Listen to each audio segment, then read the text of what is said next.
Coffee. I'm not supposed to be solo, and I don't think I'll be solo for very long. But Jackye is having all kinds of computer issues, and so she is working with our tech team to get it remedied. Good morning. We are sorry to be late this morning. We will be um, Oh my goodness. We will be jumping in right now because we're super late and want to be respectful of time. I'm getting all kinds of text messages and notices. And by the way, thank you everyone for letting me know that you can't see it. That at least lets me know someone is watching. and messaging me on WhatsApp and Twitter and text just to say, hey, it's a blank screen, nothing's happening, all that good stuff. So we are really sorry. I don't know that I can blame this one on Restream. I would like to, but I don't think that I really can blame it on Restream. Let me make sure that my microphone. Hey, there we go. Much better. Much better. There we go. You probably can hear me much better now. I'm going to say it all again. Jackye is coming. We've had some tech issues for her computer, and so the classic restart is underway. Hopefully that means she'll be able to join momentarily. Thank you. I appreciate those of you saying you can see me. Hopefully you can hear me. Are you able to hear me? You can give me a thumbs up in that chat. She is still on AOL dial-up, and so that is part of the issue. I've been trying to. She said Waco doesn't offer different service, but that I don't know that I believe her, but I really think she should be ready for something. She might be on HughesNet. Obviously, all of these people that I'm saying right now, AOL and HughesNet, will likely never be sponsors of But First Coffee, and I don't know if they were really on the list, but I apologize if I've upset anyone with it. Good morning. Good to see everyone. Hopefully this is coming through loud and clear. I know that we are super late, 15 minutes late to start. But thank you for being here, especially because today is kind of a really heavy topic. And so, typical that it doesn't go well to get things started. So good morning. Hope everyone had a wonderful Thanksgiving. As you know, we were off last Thursday because of the holiday. Ooh. She is trying to call in, and I can't imagine why. Hey, what's going on? Did you see it going back and forth, letting me in? Yes. Listen. What is happening? I do have a special guest. Hello. Hi. Oh my goodness. That is a wonderful special. Oh, now I understand why you couldn't be here on time. Now I get it. I understand. That's what it is. Look, Clay made me for my office Christmas tree. Is it like a pink hue to it? Yes. Oh my gosh. On the tree. I mean, what a joy that is. How fun. And so Clay is now decorating. Yes? Is that what's happening? Yes. Clay is decorating. So we'll sit like this. So we don't. Are you supervising? Is that what's happening? You're supervising. Yes. Yes. We have 3 trees in the house. And I do know people who have more. I know people who have like half a dozen that they just put in different spots. I think it's a little much, but we have our Dallas Cowboys tree because nobody wants that tree. Nobody wants that tree. Just saying, Eagles fan here. Just saying, nobody wants that tree. Losers. You mean turkeys? Don't be hating because of the brotherly shove. Don't be hating because of that. The brotherly shove. That is funny. How are you doing today? I know talking about grief and laughing, but no, it's part of grief, I think. So for those, good morning to everyone. Again, we are so sorry we were so late, but we are grateful for any of you who decided to stick around and are still here. our millions of fans Are now 6. So, you know, that's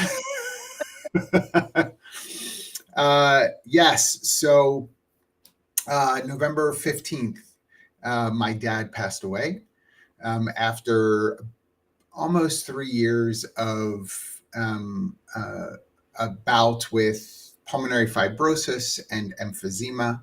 And especially the last, I'll say, 6 months or so, really, really struggled to breathe. He'd been on oxygen for years, full time, but the last 6 months really just bad.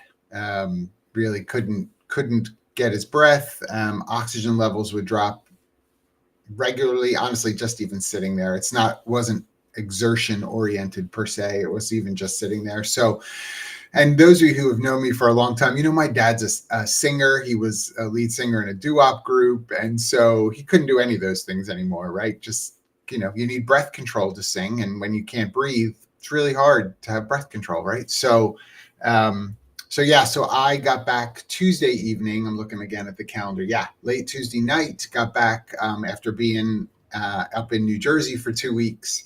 I did get to be with my dad the day before and sit with him. And so that is a blessing that I jumped on a plane and got up there in time. And so mom's dealing with, you know, what mom needs to deal with. And, you know, those of you who come from an Italian background, if anybody out there either directly does or has witnessed, I mean, honestly, Sunday when I'm there, like we just had a bunch of people over. My mom is cooking, you know, all kinds of stuff because that's the mode, right? You just get into that. Yes. I lost your audio. Are you on mute? no. Okay. I hear you now. Great. But did your mom make the gravy, the famous gravy? She made the famous gravy and homemade, we had homemade spaghetti. And I mean, just like, you know. And her sisters and the aunties. People, yes, we, you know, the interesting thing with the holidays, which we're going to talk about obviously with grief, it's also a scheduling thing. Oh, so we wound up we didn't have his funeral until this past Monday. So the 27th, and again, he passed away on the 15th because people were like the church, the staff there were away.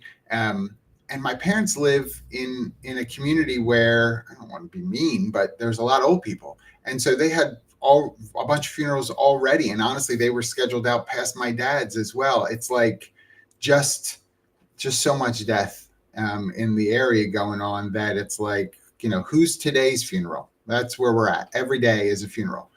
For those, I mean, you know, we're Gen Xers. One of the things that happens, literally, I remember seeing it with my parents. And now we're at that stage of life where you kind of go through, everybody starts getting engaged, and then everybody's getting married, and then everybody's kids.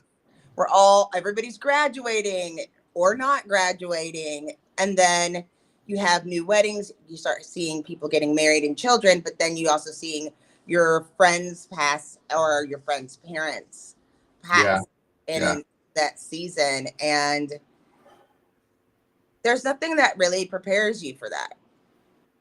There's nothing prepares you for that. When you were gone, when you sent me the note about your dad, I was on a call, and I was like, oh no, John's gonna be with his dad. His dad's not doing well. And I was like, let me show you John's dad. I want to show you John's dad. And I always pick songs your dad's singing. And of course, the one I pick, he's singing My Way. And this person who's met you like 3 times, bawling.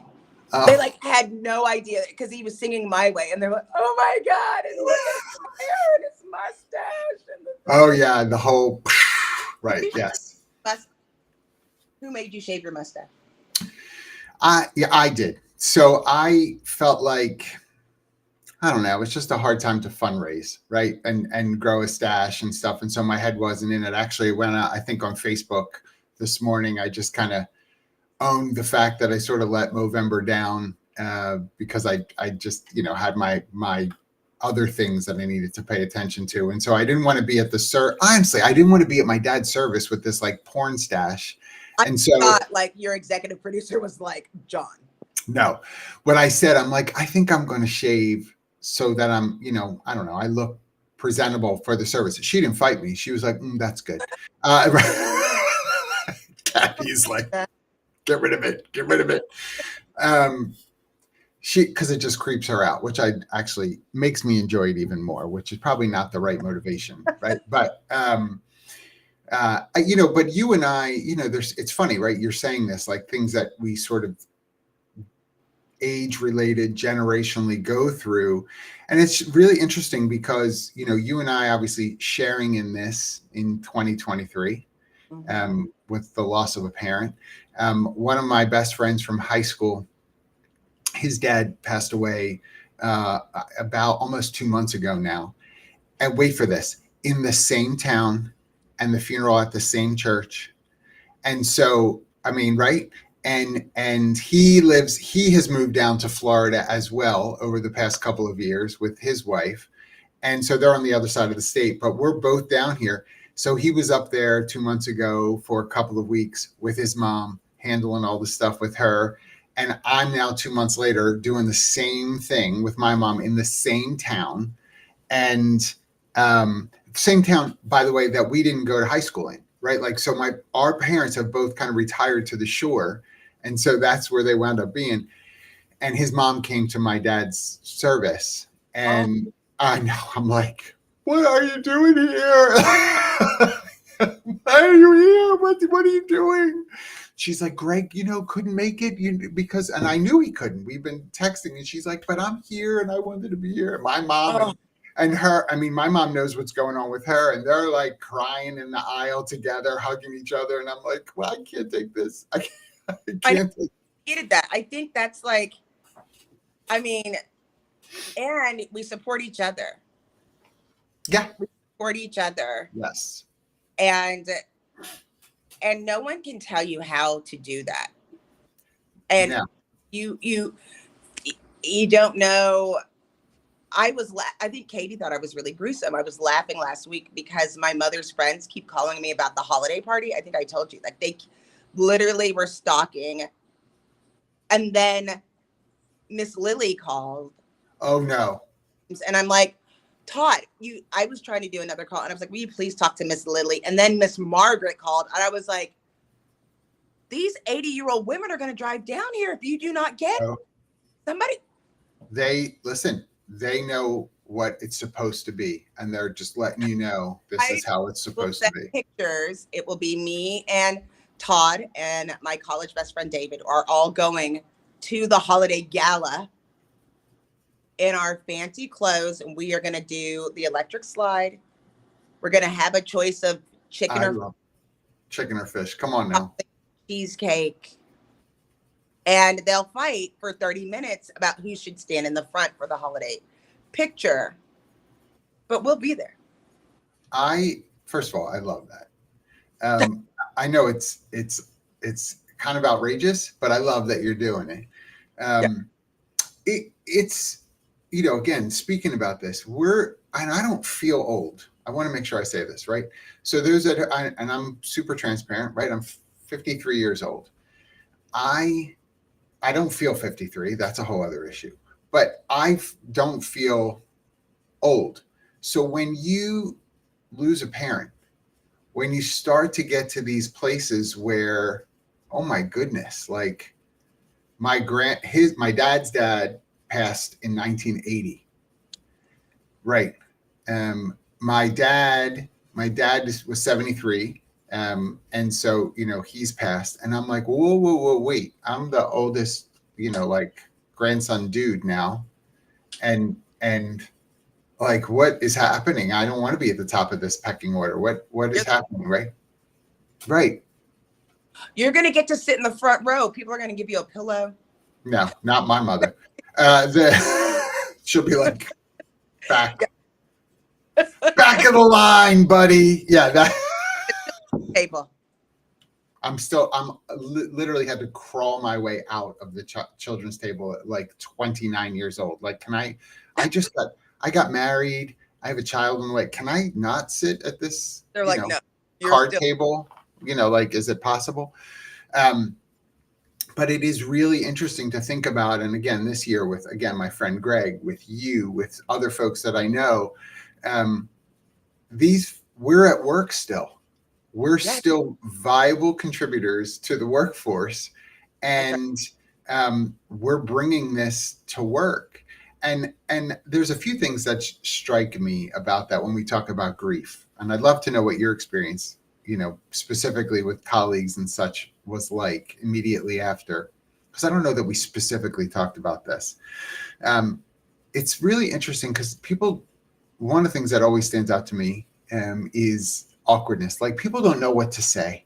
And I don't know that we've done a really good job of maybe on the parental side of things, perhaps, but we haven't really instructed well, like, how do you talk to people after loss? Because people don't seem to know what to do, right? Like, they're awkward about things. I think what makes it hard is that we've also shared stories. Like, our millions of fans know we've been talking about your mom at the doctor's appointment, and how she was managing those situations. And so the immediate concern, I think, goes to the whole family dynamic of what you know. You're limited as to what you know. And I think it's just giving people space to do what they need to do. And I think part of that is, I was watching a speaker that was so great that did a speech about how they always say, put your oxygen mask on before you put other people's oxygen masks on. Yes. And at work, what that means is, if you know what's expected of you and you're understanding what your role is and what your remit is at work, as people grieve, people can log in to help.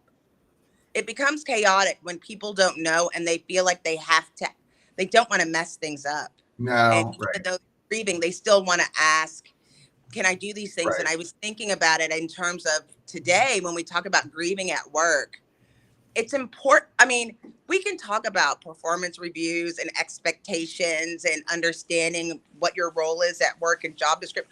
But in the crisis times, that's your oxygen mask in advance, is knowing what to expect at work, so that I can say, let me do this for you. I know that this is due on this week. I can help take on this for you. I can do the interviews for you. I can, pinch hit for your HRBP this week. I'll just tell I've told the team to report to me. Don't worry about it. Yeah. The most important thing that you can do. Yeah. I mean, it's funny that you're saying that, because even yesterday, so we had a leadership meeting. Clay's leaving? Well, they're just going to the big house, which my people say don't call it the big house, but going to the. My people say. We had a leadership meeting yesterday morning, and one of the first things I said to everybody was, I never had to think twice about things being handled right at Humoriso. Like, I didn't worry. And I logged in because it's just good for me, my process. Like, I don't want to just sit on a couch and cry. My mom and I take after her in that regard. Like, we just want to do some things so that our minds are doing other stuff.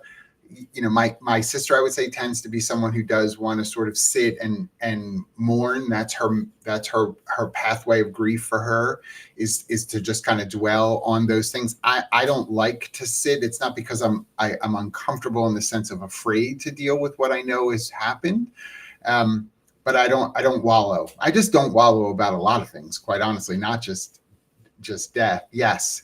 I didn't know if you had access to share some of these. I was going to start sharing them as well. I did either. Yeah, like people do mourn in different ways. I am fighting mental burnout, and I was like, someone said, if you take a day off, do you think you can stay off LinkedIn? And I'm like, if that is the requirement of a real day off, I've never taken a day off because I'm Yeah. always on LinkedIn. Yes.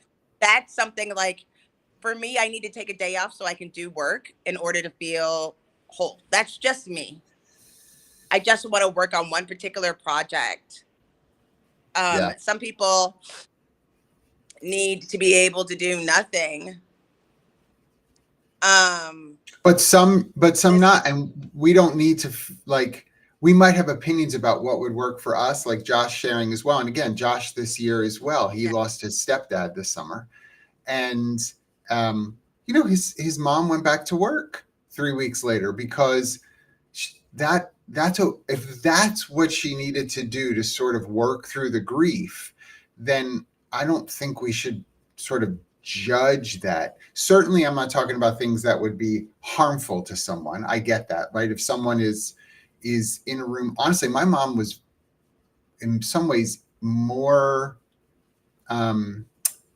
She struggled with me leaving for college in very apparent ways. And I remember my sister calling me one night saying, not long after I went away, saying, "Mom's downstairs, in the dark, watching your high school graduation video and crying." And I was like, right. And I was at school and I thought, oh my goodness, that's the idea of you know, a break, of feeling a sense of loss because things are not going to be the same now, right? You know, John's gone away to school. And I think, and again, I'm not saying that's more impactful than my dad's passing. I'm saying I don't know what my mom's going to do now, right? In terms of the pathways for her, when it's going to hit her. Like what I found as we're going into the year, you know, my mother passed away in March. As we're getting into the year, there's a weight that's lifted of realizing, like you've all heard of the, maybe not, some of you've heard of the movie Waiting to Exhale. Oh yeah. And it really talk about like how you're just holding your breath until you can catch a moment, right? You know, you're just trying to hold your breath. And I realized later, after my mom passed, when I had a moment to just kind of look back, and I was like, I've been carrying this weight of Parkinson's for years.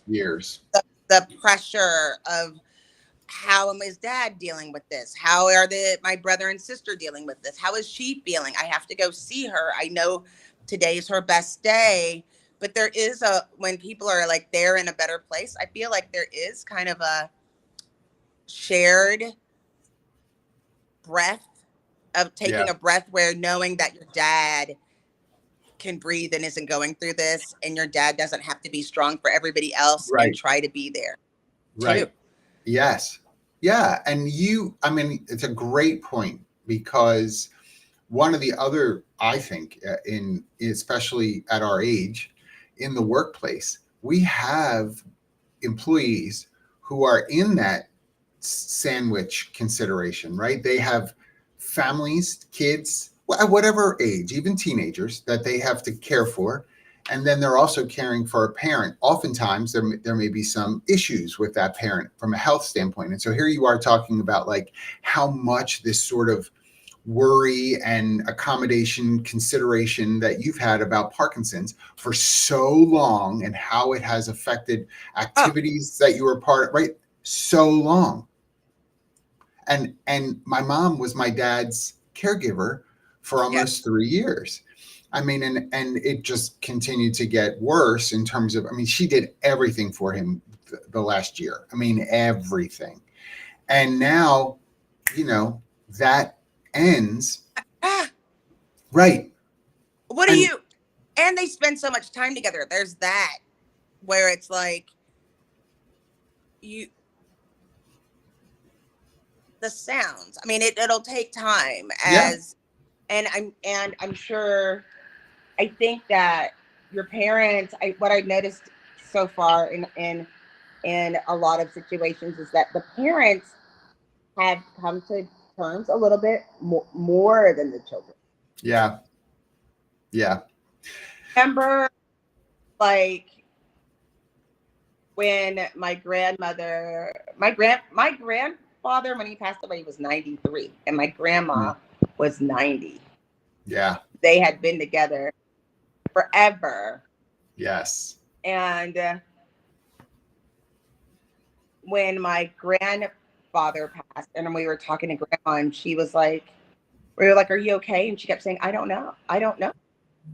I mean, and she had like dementia, it made me think there are times where it's like, I think it goes back to like, I don't know what I'm supposed to feel right now, or what I'm supposed to Yes. know, or what does this mean for me right now? But I think a lot of it is about the grace to allow that to unfold how it unfolds. You know, people might hear me speaking to you right now and be like, "Gosh, John, your dad passed away like 2 weeks ago, and you're, you know, you're doing but first coffee and you're living life, and I think you should probably, you know, not be doing this. I think you should take a few months." I know people have thoughts, right? I'm sure. And for me, first of all, I was prepared in the sense that we knew that this was not going to heal. Pulmonary fibrosis doesn't heal, right? There's not a cure for it, and so ultimately, this would be a strong contributor to my dad's failing health. We knew that was going to happen. I'm not saying that that means it's easy. I'm just saying it means I wasn't caught unawares, because the other kind of grief that I, unfortunately, and you, I'm sure too, have been a part of, is the unexpected. And so I've been in workplaces where car accidents happen and someone doesn't make it. And the grief now pervades departments, right? It pervades the manufacturing line. It pervades the sales floor, because this person was here yesterday and they didn't get home last night. And now we come back to work the next day and the person's not here. I never had a chance to prepare for that. It just happened. And that's a different kind of grief, I think, that we experience in that. And some people, honestly, listening, I'm sure, have also had those experiences. I don't know about you, but not only from a family standpoint, but just a life standpoint as a whole. It's funny to say this, but death has been a part of my existence as long as I can remember. As long as that people around me have died in all kinds of ways since I was a little kid. I mean, I was 10. I shared my grandfather died in 1980. I was 10 when my grandfather died. But I had other family members and other people that, like, not just like, oh, great aunt, you know, Cecilia, that's not what I mean. I mean, like, people I actually knew. When I was 13, one of my friends from school died of leukemia. When I was like this kind of stuff, right? I had another friend was killed by a drunk driver when I was 15.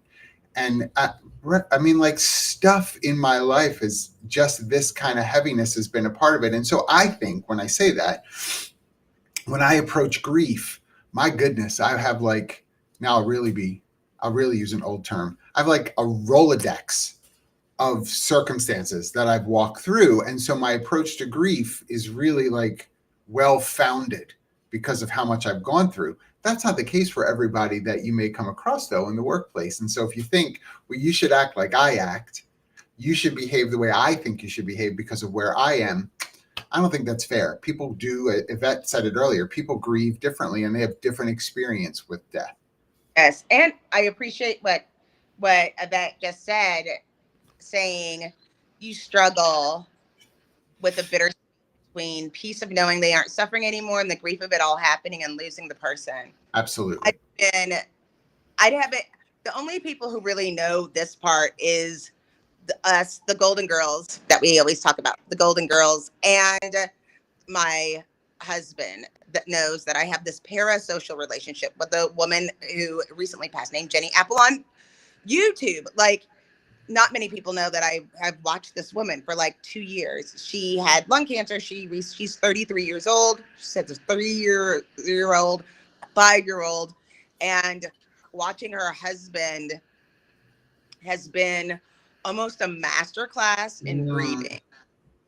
And one night, and it's been part of what they wanted to do was kind of show this journey.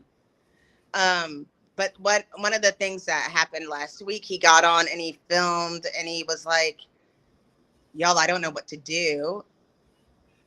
It's just getting worse. yeah. And he's like, and he said, I got on here because Jenny used to say, if I'm feeling this way, go live, because other people are feeling that way and other people can help. And some Yeah. people need to hear that. And I think that's part of why we're doing this. This is our second grief this year, because the biggest thing is to not feel alone, Yeah. and to know that there's different ways of grieving.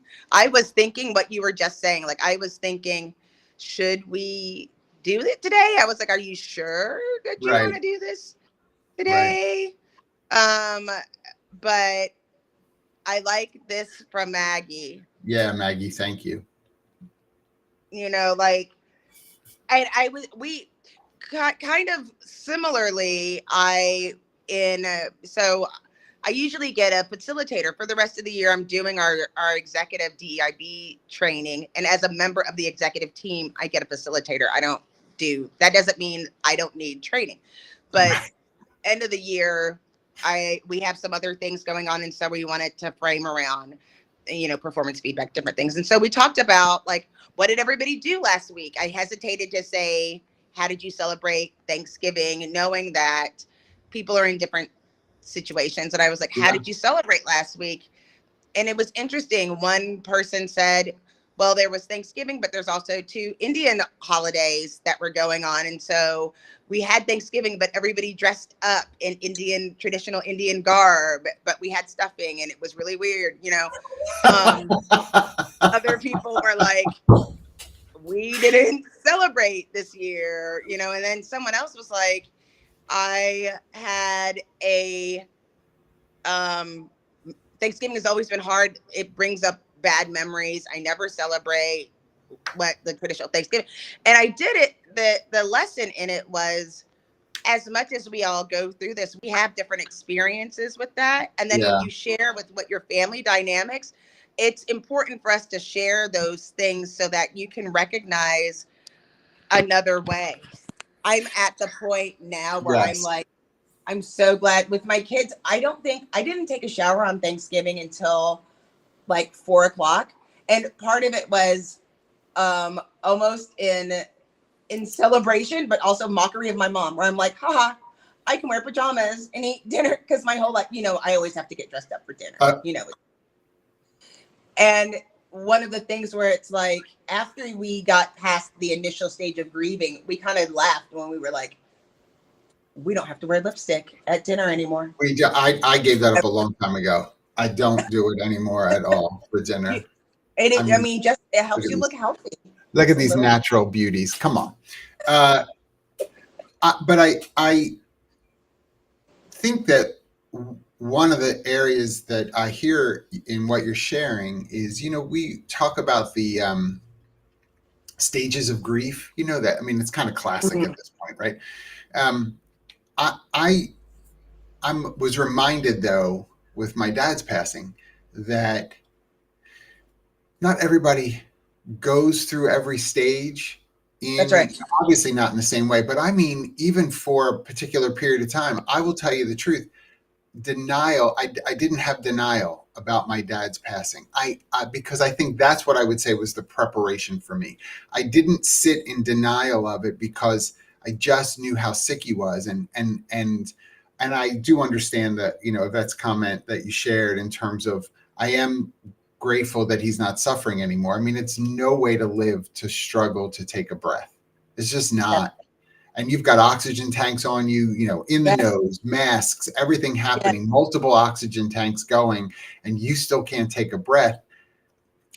It's just not, I mean, it's just so difficult to watch someone try to live that way. So I think in that regard, like I was not struggling with denial. I knew that this was what was going to be. Am I angry? Those other things, I don't know. They may creep here and there in moments where I may experience that. But I will tell you, and again, this from a vulnerability standpoint, and you know this, right? So I'm would like to consider myself a person of faith.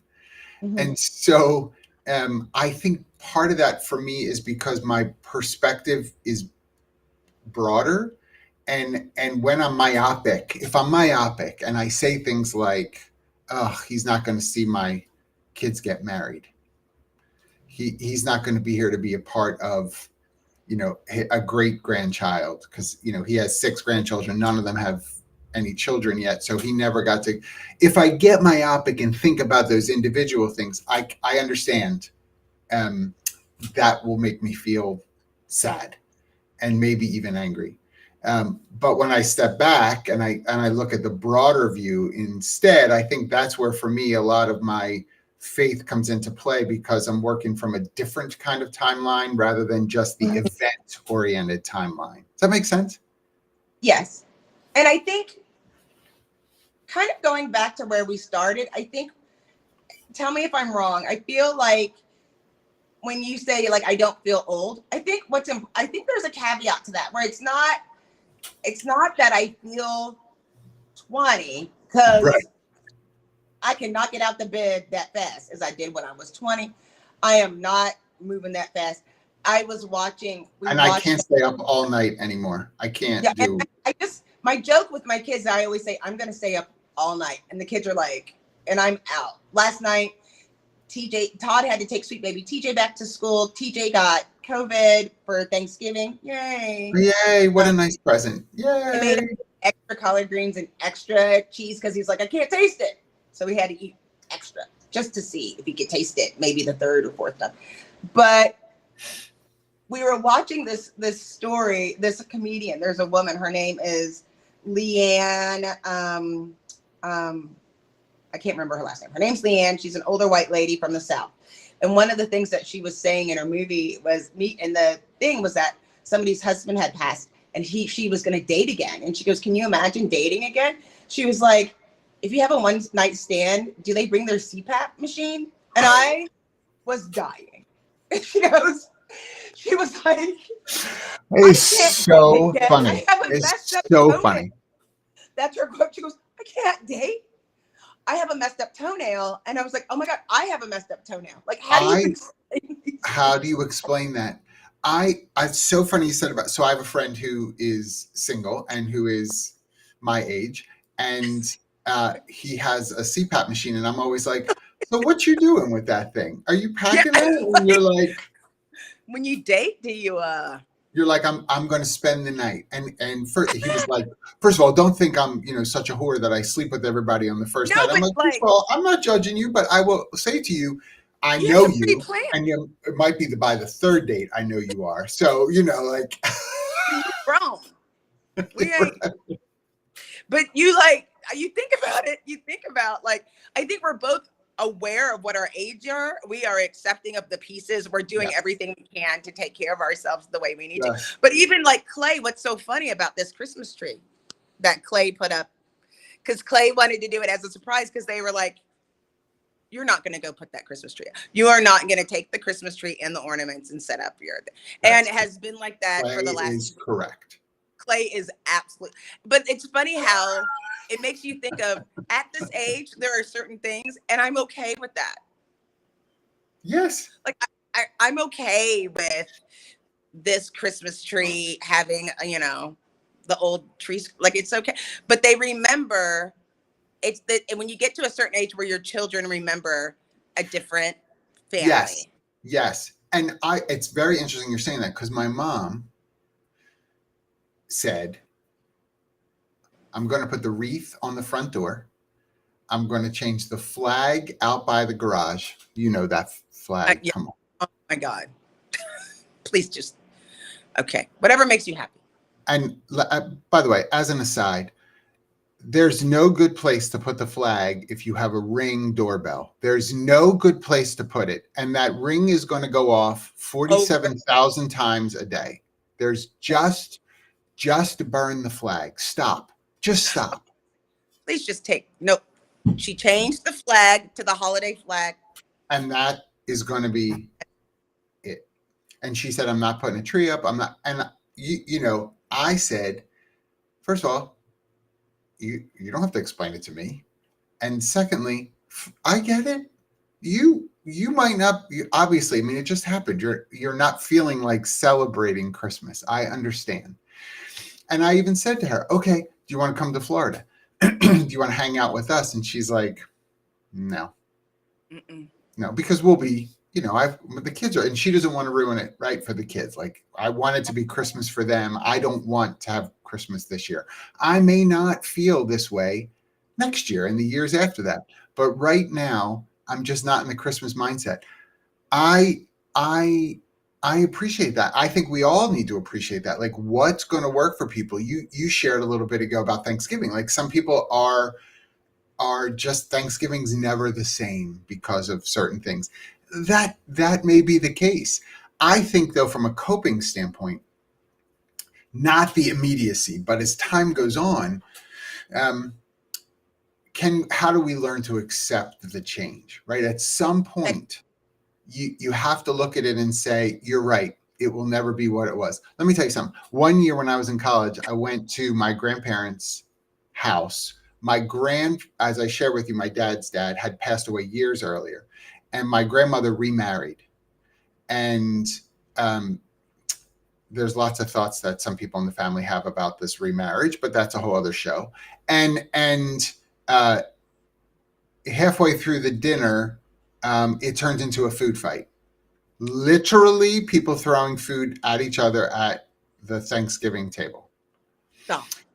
And laughing hysterically. Now, I will say to you, first of all, I had a friend of mine from college a friend of mine from high school, actually, I met up with, and he didn't have anywhere to go, and he came with me. And he was like, what's happening? What is happening here? And I said, this never has happened before. Certainly, if my grandfather was around, it would not have happened. But it's different now. It's different, and it's different memories. It's different experiences. It's not going to be what it once was, and it's okay. And it's okay.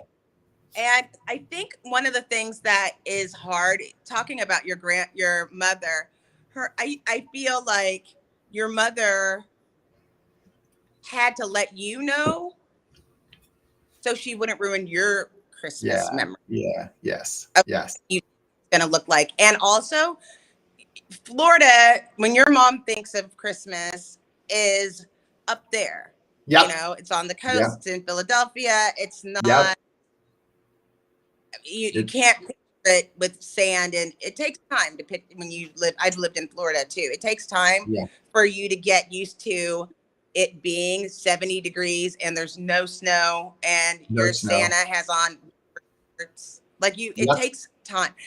There's a song that was funny. I grew up. It took me 5 minutes. I just want to make sure you know that. It took me 5 minutes to adjust, but I appreciate what you're saying. Yeah, same. I was ready when I moved in May for Christmas on the beach when I moved forward.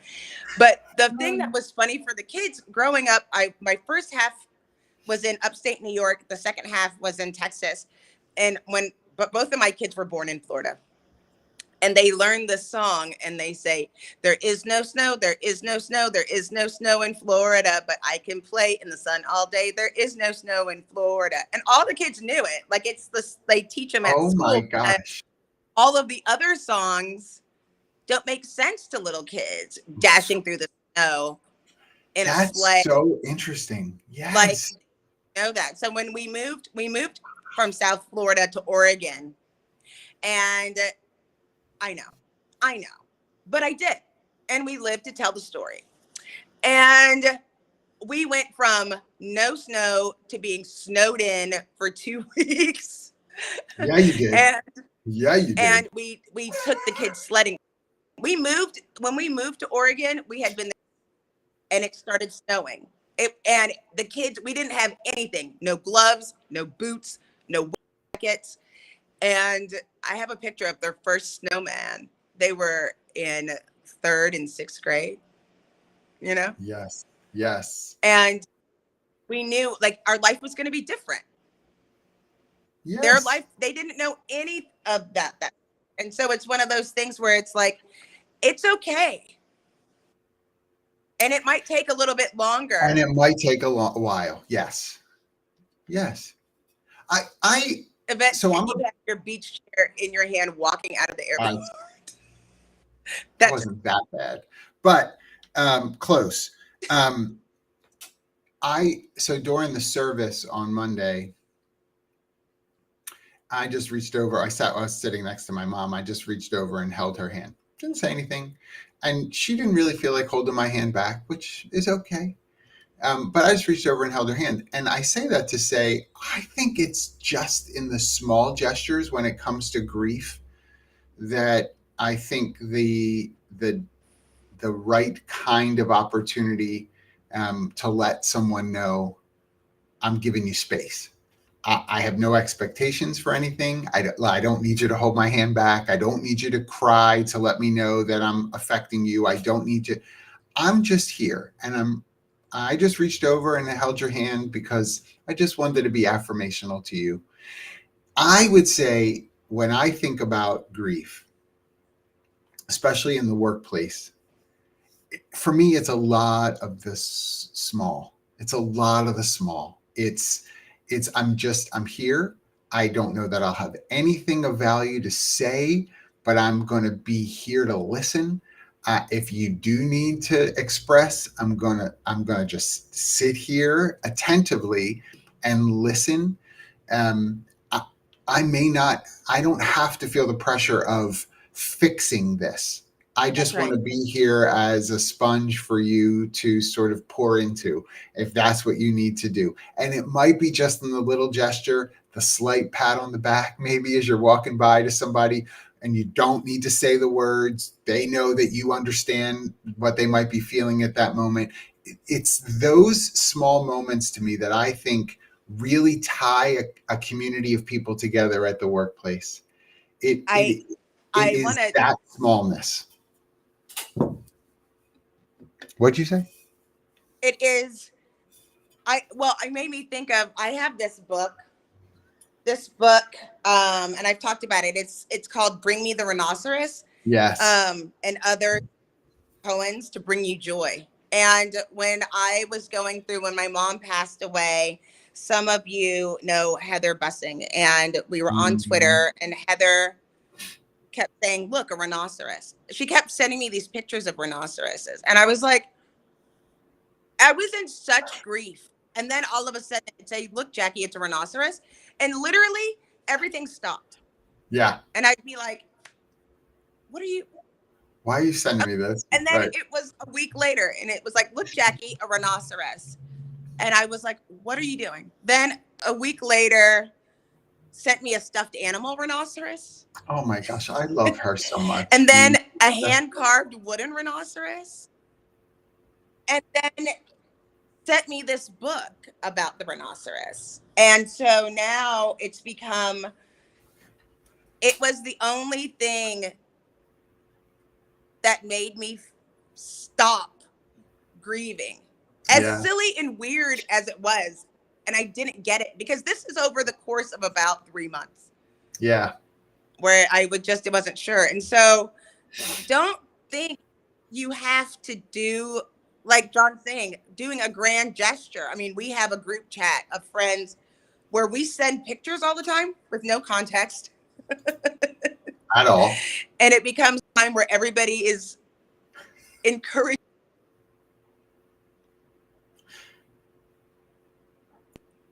You froze. Sorry.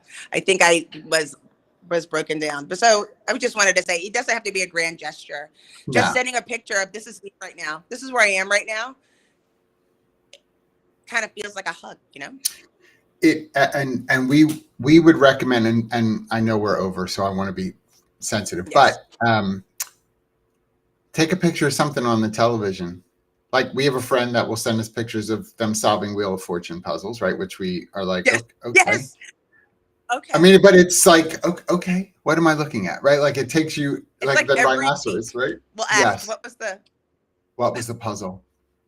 But I have friends that will send.